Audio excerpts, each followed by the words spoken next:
said about a decade ago. I was destined to bring darkness to records and microphones. You can hate this if you won't, but I'm still gonna call this home. Fuck your mainstream radio, play the wicked, we walk alone. Never intended for the weak minds to understand or accept this. Don't end up another statistic that was rejected, tested. Juggalos, Big Ian with Fago Lovers again, coming at you live and direct with an interview with the one and only Prozak of Strange Music. Alright, y'all, we're going to dive right in. How did growing up in the proximity that you did to Detroit, how did that affect your music? Well, it had a big effect on me because, you know, Detroit, Michigan in general was like one of those places where we weren't, I mean, you know, everybody's always up on the mainstream shit to some degree, but Michigan had like this huge underground thing happening, and that goes by the name of Insane Clown Posse and Esham and cats like that. So like Detroit, Michigan, Saginaw, Flint, that whole area was kind of hella on the underground shit, what was coming out of Detroit. So that had a huge influence because, you know what I'm saying, like that's what was hot, that's what everybody was listening to. Okay.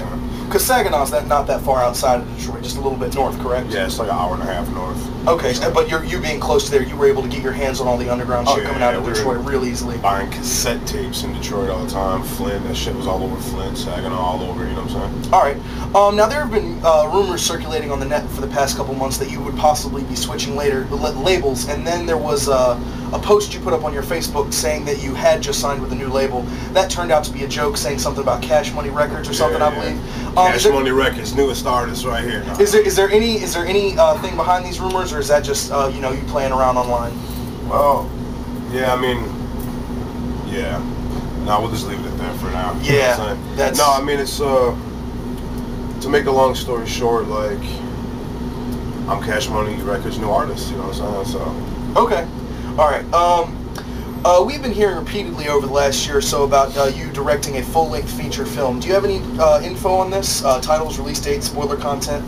Well, I mean, right now I'm working, I got a few scripts already written, but the main thing I'm wrapping up right now is the Seekers DVD. It's called Seekers Volume 1, A Haunting on Hamilton Street, and it's a paranormal documentary, paranormal investigation. It's going to be about 80 to 90 minutes.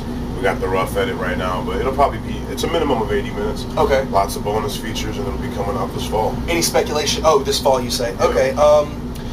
Project Deadman. The last we heard of this group, you and Mike were working on an album to be possibly released in 2007. What is the current status of Project Deadman? Project Deadman right now is pretty much just on hold. I mean, when we did the record, it was just that it's a project, you know what I'm saying? I think me and Mike will probably at some point do something like that again.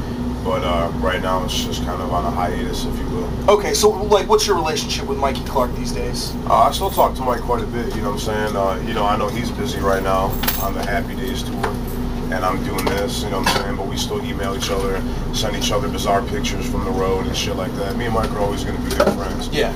A lot of people out here ask me, like, you know, now that Mike is back with Psychopathic full-time and stuff, does that kind of mess up what you're doing or whatever? And it's like, hell no, that's what I wanted. You know, I was one of the helping, contributing factors to, you know, I wanted Mike to go back and work with Psychopathic. That's a dream come true to me, and I'm sure a lot of people out there too. You know what I'm saying? So I'm glad that he's doing that, and you know, when Mike has some time and I have some time, we'll definitely work together. But okay. I think he's where he needs to be and doing what he loves to do. You know? Okay, excellent. Now the big thing on everybody's minds, the Donner Party.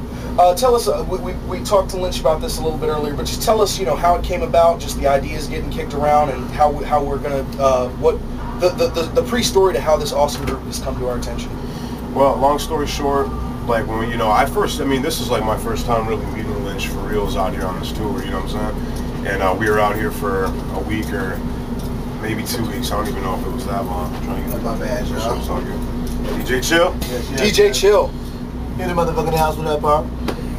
So, you know, when I was smoking a cigarette with Lynch one day in Sealand, and long story short, you know, we were just kind of like, we all realized that we got a lot in common, and, you know, Lynch was really digging what I do on the stage, and you know, and all that kind of shit. Definitely let him know that I dig what he does. And we're kind of known to be the outcasts and the sick fuckers and the weirdos on this tour. Yeah. And Brother Lynch Chung, obviously. Yeah. And everybody knew, like, it's weird because he's been around Strange for a minute. And everybody kept saying, man, like, wait till you and Lynch get around each other, dog. You guys are so much alike, it's weird. And these are all people that know both of us real well. Yeah. And then when we finally got on the bus together, sure enough, you know what I'm saying? And we have the Donner Party. Yeah, because, you know, Brother Lynch writes scripts just like I do. horror movie fanatic just like I am. You know what I'm saying? So then pretty soon our twisted minds started to gel and shit, and then he was like, yo, we need to do this group. And came up with, you know, a couple of the names, and then finally I'm like, all right, that's tight, let me think about that. And then I came up with the idea of Donner Party. Okay. And then he already knew instantly what it was. You know what I'm saying? So, long story short, it was like, bam. So you were the one that actually suggested the idea of the pioneers from the 1800s. You were the one that came up with them as the focus point. Okay, and so Selim was out on this tour with Lynch, because he's his brother, and he's obviously just along for the hype man. And then you guys got to talking on the Strange Days tour, and that's where the Donner Party kind of was born. And for the record, Selim is a cool motherfucker, man. You know, I mean, I'm not sure how many people are up on who he is yet, but I'll say a couple things, man. Selim is down as a motherfucker, you know what I'm saying? He's a hella respectable and respected type cat, and I'm looking forward to working with him too. So if you don't know who Selim is, you know, look it up and peep it out. All right, excellent.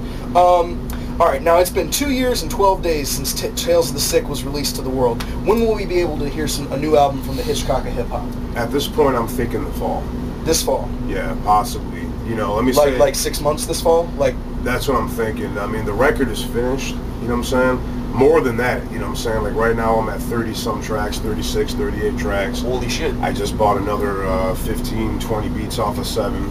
I'm still writing constantly, you know what I'm saying? When I get off this tour, I'm going to go back in the studio. I'm just going to keep recording until my situation finally resolves itself. And then when it's, you know, when it's time to do what it's time to do, it's ready. Okay, so do you think you'll release a normal-sized album just, you know, in due time, or do you think we can expect a massive, you know, killer size? I would say expect Tales from the Sick Part 2. Over 20 tracks and a massive DVD and all of that shit put together. I've been on 3 or 4 national tours since that record. I've filmed every single show.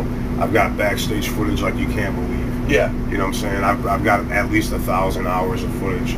And I'm already starting to choose footage, you know, from all of that shit to put together this live DVD. Okay, excellent. Well, do you have any closing thoughts you'd like to tell all the juggalos and juggalettes out there that are fans of yours? Really, the only thing I want to say is, like, you guys are amazing. Thank you for all the support. And this being Fagel lovers, especially thank you to the juggalos, because, you know what I'm saying, when they come to shows, they're the kind of cats that really give you real props. It's one thing to have people come up to you that don't know who the fuck you are and just be like, yeah, man, cool set tonight. Well, what's your name again? You were, you know what I'm saying? But the juggalos, yeah, or just, you know, somebody else that's, you know what I'm saying? Like, yo, you're Calico, right? And I'm like, yeah, sure. Cali, baby. No, but for real, but juggalos and juggalettes are, you know what I'm saying, when they come out here, they really have some words for you. You know what I'm saying? They got some opinions, they got something to say, and that's not knocking the other cats, but, you know, thank you guys for paying attention to what's going on, you know. That's you heard it first. We're better. All right. All right, fuck, I'll say. Well, yeah, y'all are. All right, well, if that's all you got, Prozak, it's been a pleasure, man. Thanks for having me on here. No problem. And juggalos, we're out. Biggieing back for a quick, minor, important update. Prozak has just informed me that he's been on the road and performing for several weeks now with a debilitating medical condition. Prozak, can you fill us in real quickly? Yeah, long story short, when the interview cut off, I just said, sorry, I'm not so talkative, but I'm very elevated on Vicodin right now because I have an abscessed tooth, you know what I'm saying, and I've been dealing with that for like the last 3 weeks, and it like rages, so until I can get off this fucking tour and get to a dentist, I just keep popping bikes. And being as how we do it, strange music, guerrilla style, Jesse, how many shows and how many days? 38, 39 days. Yeah, 38 shows, 39 days, so that don't leave a lot of time to dip out and catch a dentist right quick. With an abscessed tooth. Anybody who's had a fucking abscessed tooth knows how hardcore this motherfucker is. Prozak doing it hard for the juggalos, y'all. Remember that shit. 38 shows in 39 days with a goddamn abscessed tooth. Remember that shit. That's the name of the new record, Abscessed Tooth, the mixtape coming soon. I was fucking with you. Alright, peace out. When I was 5, they took me to a place with padded walls. They introduced me to these pills that would become my all. Forced me to wash my hands so many times and turn them raw. I'd stare at pictures full of ink and tell them what I saw. They were so nice, they gave me cookies, milk, and lemonade. Always rewarded me for sick and twisted things I'd say. My daddy had insurance, so I was a privileged child. I got more